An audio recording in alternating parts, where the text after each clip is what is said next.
श्री राम समर्थ. समर्थांनी एक सुंदर असा बोध आपल्यासाठी प्राप्त करून दिलेला आहे. आयुष्यातील अडचणी सोडविण्यास समर्थ असतात. परंतु आपण जर पाहायला गेलो, आयुष्यामध्ये येणाऱ्या अडचणी, त्या अडचणींचा सामना कसा करायचा, ज्याप्रमाणे केवळ पुस्तकी ज्ञान नव्हे तर जीवनातील समस्यांना सामोरं जाण्यासाठी, विचार करून निर्णय घेण्यासाठी आणि संकटावर मात करण्यासाठी लागणारी समज व कौशल्य देणारे शिक्षण हेच खरं शिक्षण आहे. ज्याप्रमाणे जे आत्मविश्वास वाढवते आणि व्यक्तीला सक्षम बनवते. समर्थ म्हणाले, कोणाच्या आयुष्यामध्ये अडचणी नाहीयेत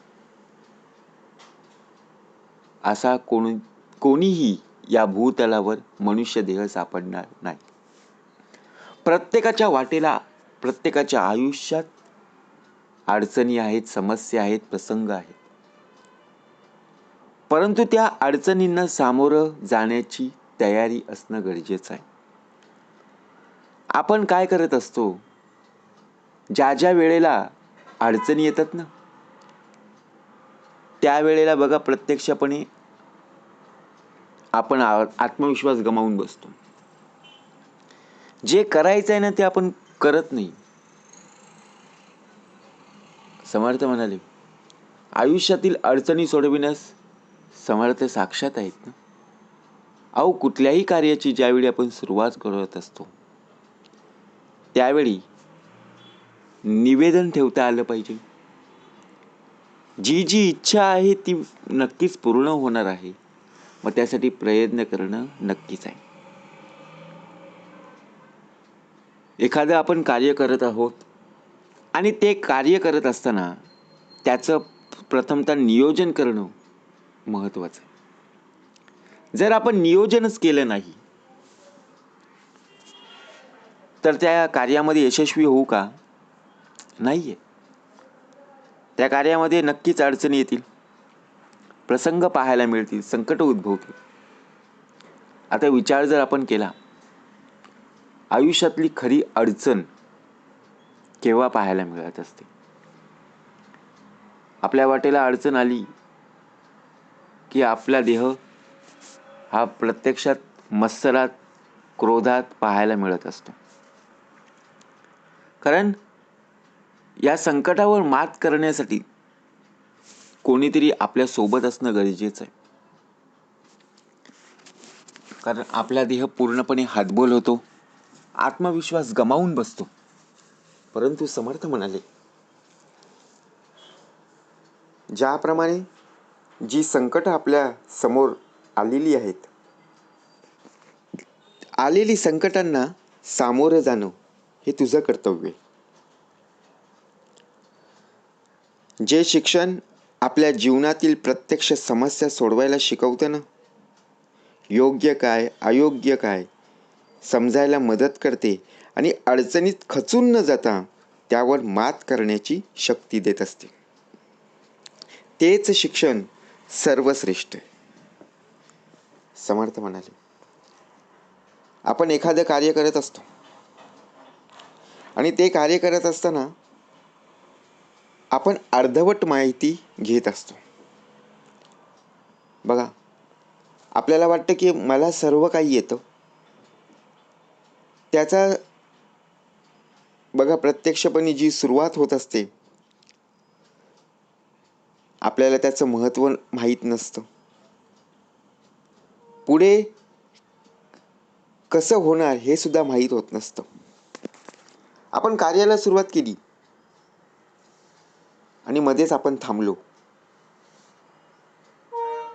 आपण काय विचार केला की लोकांना कळता कामा नये, परंतु मला सर्व येतं हे सर्व लोकांना माहीत पडलं पाहिजे. आणि ज्या वेळेला आपण थांबतो त्यावेळी लोक बघा प्रत्यक्षपणे आपल्याला बोलतात, अरे तुला तर माहीत होतं ना, तू या गोष्टीमध्ये एक्सपर्ट आहेस ना.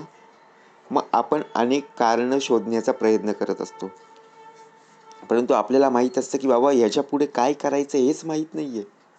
मग शेवटी काय, तर अर्धवट माहितीचं ज्ञान. म्हणून जी माहिती घ्यायची आहे ती अर्धवट न घेता पूर्णपणे घेता आली पाहिजे. आता विचार करा, अर्धवट जेवण केलं तर पोट भरेल का हो? नाही, परत भूक लागणारच आहे. भरपेट जेवल्यानंतर बघा पूर्णतः समाधान वाटत असतं, बरोबर की नाही? मग त्याचप्रमाणे अर्धवट माहिती घेतली तर शेवटी अर्धवटच राहणार ना. म्हणून समर्थ म्हणाले, कार्यसिद्धीस नेण्यास श्री समर्थ आहेत, परंतु त्या कार्याला आपला देह हा तत्पर असणं गरजेचं आहे. एक गाव होतं, समर्थाने उत्तमाचं उदाहरण दिलं, उत्तम प्रकारे बोध प्राप्त करून दिला. आणि त्या गावामध्ये एक अत्यंत हुशार असा शिक्षक, बघा प्रत्यक्ष समर्थ म्हणाले, कुणाच्याही अंतरी लागेल धक्का, ऐसी वर्तणूक करू नका आणि कुणालाही बोलू नका. या देहाचा भाग चालू आहे. शिक्षक राहत होते. अनेक ग्रंथांचा, अनेक पुस्तकांचा अभ्यास करून इतरांना शिकवत असायचे. एकदा एक व्यक्ती त्यांना येऊन विचारते, तुमच्याकडे एवढे ज्ञान असूनही तुम्ही समाधानी का नाही आहेत? त्यावर बघा शिक्षक म्हणाले, मी विद्वान आहे, पण माझ्याकडे पैसा नाही आहे. माझ्या मुलाला चांगलं शिक्षण देता येत नाही आहे. त्याला चांगलं स्थळ मिळत नाही आहे. समाजात माझीसुद्धा किंमत नाही आहे. त्यामुळे मी दुःखी आहे.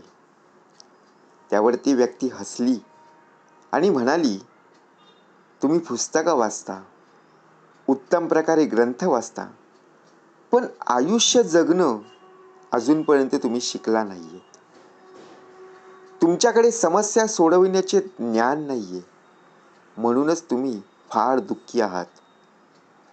खरं शिक्षण तेच असतं जे तुम्हाला सुखदुःखाच्या पलीकडे जाऊन जीवनातील प्रत्येक परिस्थितीला सामोरं जायला शिकवत असतं.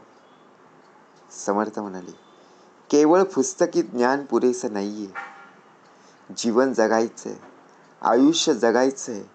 जीवनातील आव्हानांना तोंड देण्याची आणि त्यावर यशस्वी उपाय शोधण्याची क्षमता देणारं खरं शिक्षण.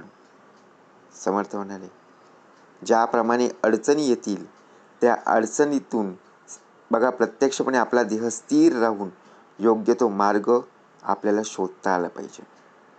समर्थ म्हणाले, आपण काय विचार करतो, ज्याप्रमाणे केवळ लोकांना दिसावं म्हणून आपला देह बघा आपण लोकांसमोर जाणं चुकीचं आहे. अहो, प्रत्येकाच्या वाटेला सुखदुःख येत असतात. प्रत्येकाच्या वाटेला पाहायला गेलो तर चांगले दिवस, वाईट दिवस पाहायला मिळत असतात. मग चांगले दिवस येण्यासाठी आपण खूप प्रयत्न करत असतो. मग आपल्या हातून वाईट का घडतं? विचार केला का? समर्थ म्हणाले, कारण त्याची आपण तयारी केलेली नाही, पूर्वनियोजन. आपण एखाद्या परीक्षेला जाणार आहोत, एखाद्या परीक्षेची तयारी करणार आहोत, परंतु त्या परीक्षेची तयारी करत असताना कोणतं पुस्तक आपण वाचलं पाहिजे? त्या पुस्तकातून आपल्याला त्याची उत्तरं लिहिता येईल. अनेक प्रकारची पुस्तकं पाहायला मिळतात, परंतु परीक्षेला येणारा बघा जी अनुक्रमणिका आहे, जे प्रश्न आहेत, तेच प्रश्न आपण बघा प्रत्यक्षपणे सोडवले गेले पाहिजेत ना. म्हणून समर्थ म्हणाले की अडचणी सोडविण्यास समर्थ असतात,